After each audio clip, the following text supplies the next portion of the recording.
I've always been sort of a knowledge freak. I mean, I was a very weird kid. I knew I was weird when it was happening, but now that I have a 15-year-old son and watch how he does it, I realized how absolutely weird I was and how alarming I must have been to my parents. And I was not socially adaptable at all because I had bad eyes and poor coordination, and I was very easily intimidated. And the story of my early schooling was in a town of only 1,200 people, I was able to find 1,700 different ways to get from school to my house in order to avoid being pounced upon by roving cannibal bands of my peers who had sworn to get me, and they never got me. It was astonishing. And No, this was some cow town in western Colorado. And the other thing I discovered early on, and maybe this is too psychotherapeutic to waste time on, was that I could hold them at bay with story. And essentially I became like the king's jester, I became, and then I could hang out with these lumbering, lumpen people because I was always willing to verbally outrage and say crazy things. I mean, like one of my things that really got me a lot of points with the tough guys was I could stand up in class and very rapidly speak sentences into which I could occasionally drop obscenities, but you just couldn't quite hear it. But the kids could hear it, but the teacher couldn't, and it was this... So that was my scene. But in terms of the relationship to knowledge, I love, it's what William Blake said, He said, attend the minute particulars. And that's what's interesting, I think, is the details of the distinctions among things. I mean, that's why I was a butterfly collector, an art historian, a Tibetan art hound, a rainforest botany person, because what it's all about is the incredible variety of morphological expression in the world. Now, I suppose a Buddhist would recognize this as a serious samsaric hang-up, that I love the texture of the apparent visible world. It's funny that you asked this question because in my morning meditation this morning, I had this image of a work of art, which many of you know, I'm sure. It's Dürer's etching of Melancholia, and it shows an angel in the foreground, and she has the instruments of geometry, and there are zoological collections and maps spread out, and a orrery of the solar system, and she's holding her head, and this strange geometric form is beside her. Well, I've put a lot of study into this geometric form and tracing its history and so forth, but that wasn't what caught my attention in the meditation this morning. It was that I realized, or I recalled, that someone had said that this might be a medically accurate portrayal of migraine, and perhaps the earliest, because Dürer was interested in pathology. And then I got the thing for the first time, which was that the angel has a headache because of the proliferation of this technological artifactoria of all sorts that is spread around. And it's this amazing picture of historical exhaustion. I don't know how I got off onto that. But anyway, this thing about complexity and appearances, I think the way to get into reality is by running the edges, as I've said. And for me, the entry drug was science fiction, definitely, because that permitted anything. I suddenly got the idea, the imagination sets the parameters. If it will work in your head, that's good enough. You don't have to go further than that. You can build machines, societies, organisms, relationships in your head. And if when you run it, the gears turn and the wheels go and it works, then that's it. It works. You don't have to go further than that. And, well, it sort of is working here. I mean, I'm amazed at what I'm seeing happening. I mean, I have the feeling that we're just calling it into existence, that it's working. You know, just don't drop the ball, no, don't jinx it, nobody say too much, but it's turning, I can feel it. I mean, it's like turning a battleship with a canoe, but it's turning, you know, and it's enormous, so it's very hard to deflect its momentum. Nevertheless, by holding this point of view, somehow it's working. I've never seen anything like it. I mean, I wouldn't have believed it possible.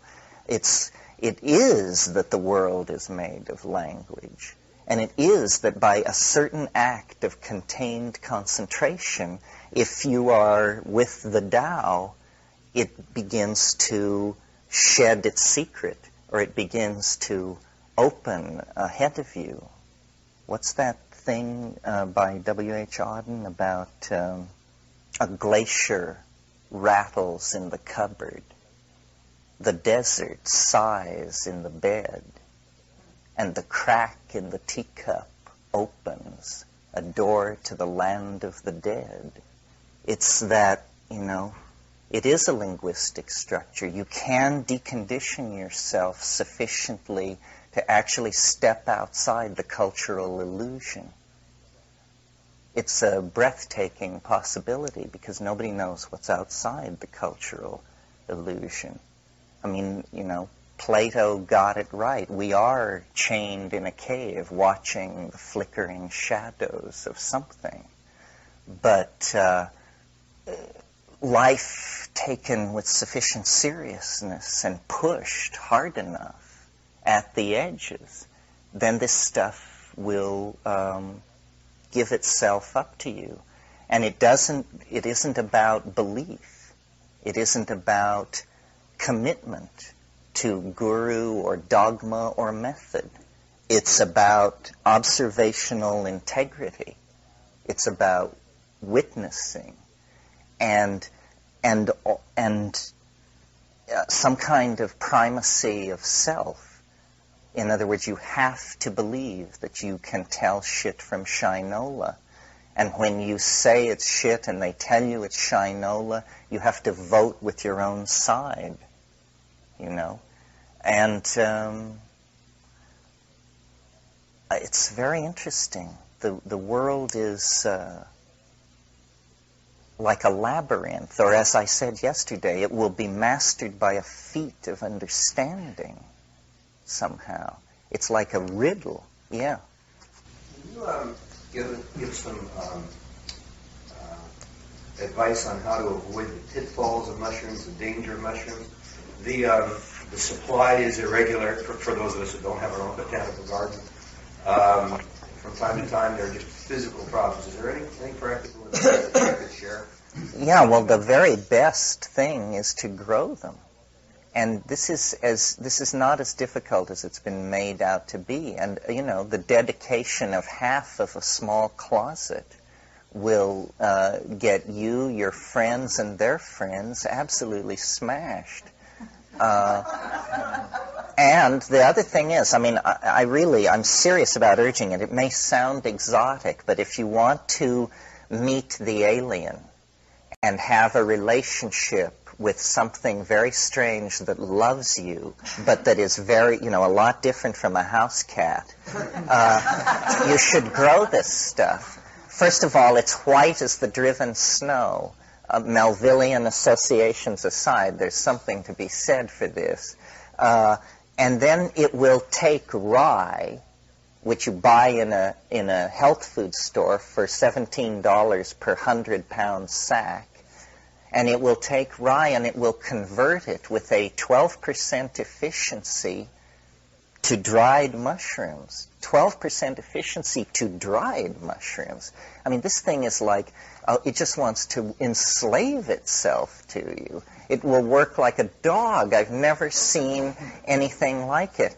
And it promotes virtues such as cleanliness, the primary virtue in Western civilization, attention to detail, awareness of scheduling, all these grounding qualities, and then at the end it will deliver to you, you know, the alien body of the higher and hidden unspeakable.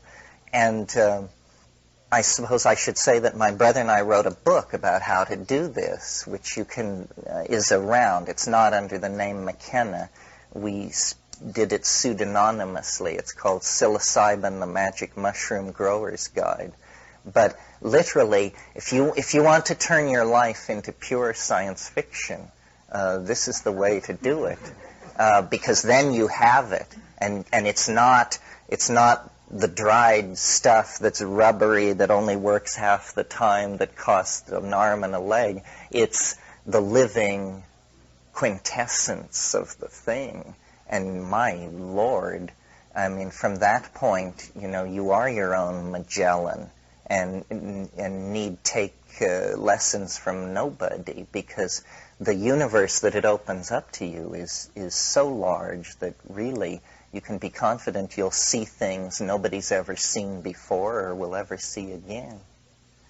And technically, it's not that difficult. I mean, it's at the level of a hobby. It's a little trickier than canning jam.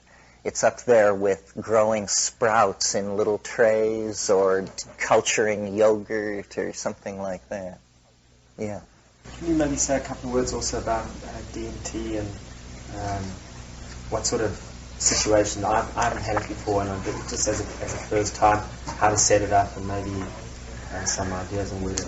Well, DMT is, you know, regrettably very rare and hard to get. I did notice that the last issue of a magazine called Psychedelic Illuminations that's published in Southern California, that you can probably get at the Phoenix or the Bodhi Tree, published the recipe, published 4 pages of chem abstract saying, just in case you were wondering.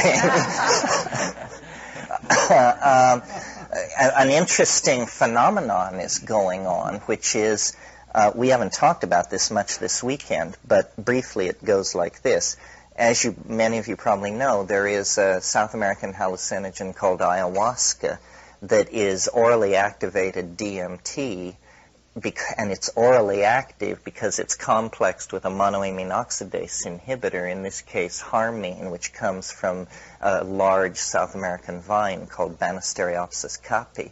Well, hardcore plant psychedelicos all over North America have begun to realize then that this formula, DMT-containing plant plus MAO inhibiting plant, boiled together, concentrated, gives you some kind of pseudo-ayahuasca. And people are experimenting furiously and, you know, producing ghastly brews and amazing stories, and in some cases, actually getting it right.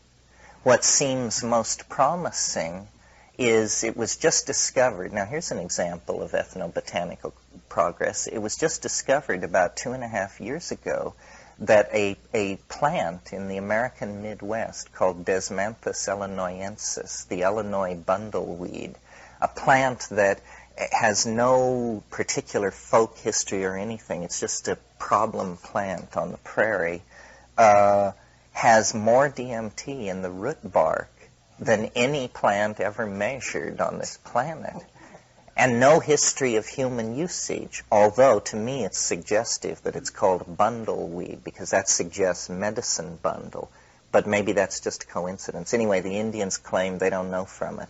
Well, you can take that plant and scrape the root bark, and then there is another plant that grows widely in the American West, and and the seeds of which are sold in Iranian markets all over the country as incense.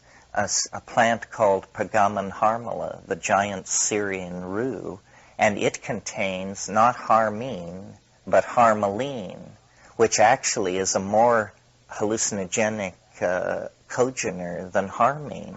So what people are doing is they're taking Pagaman harmala and shredding it and boiling it with Desmanthus illinoensis root bark, and they're producing a North American analog to ayahuasca that works. And this is a very interesting development on many levels, because it means people are essentially concocting their own unique, personalized brews. It also means that probably Pagaman harmala, which I'm not kidding, in these Iranian markets they call it hermal, and for $6 they'll sell you a pound of it, which has enough harmaline in it to flatten your entire apartment house. Pagaman harmala, as a source of this MAO inhibiting harmaline, can probably be used to activate all of the DMT containing plants in the flora of North America, and there are many. There are, first of all, a whole family of grasses, the phalaris grasses, Phalaris arundinacea, I can't remember, several others. They cause staggers in sheep and are identifiable grasses. There are a number of species of acacia.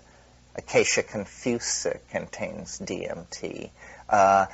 There's a plant out in the Central Valley of California that clogs the locks, the canal system, that they spend millions of dollars dredging and piling up mountains of this stuff. The root bark of that, Arundodonax, it contains DMT. So people are out there scrambling, and if you were of a witchy turn of mind, this is something to fiddle around with. There's nothing more satisfying than finding your way to that moment where in your head, it begins to glitter, and you realize, it's here, it worked. Theory and practice in perfect concert has delivered outrage. So that's a possibility, yes. They're saying that life on Earth started a lot earlier than they thought. They thought it started like 6 billion years after the Earth stabilized, when it was only like something like 400 million years. And that it was very possibly, one of the ideas they had is that it was started by spores from outer space. Yes. Eventually, you see, this is what I said, that they will come to us, because,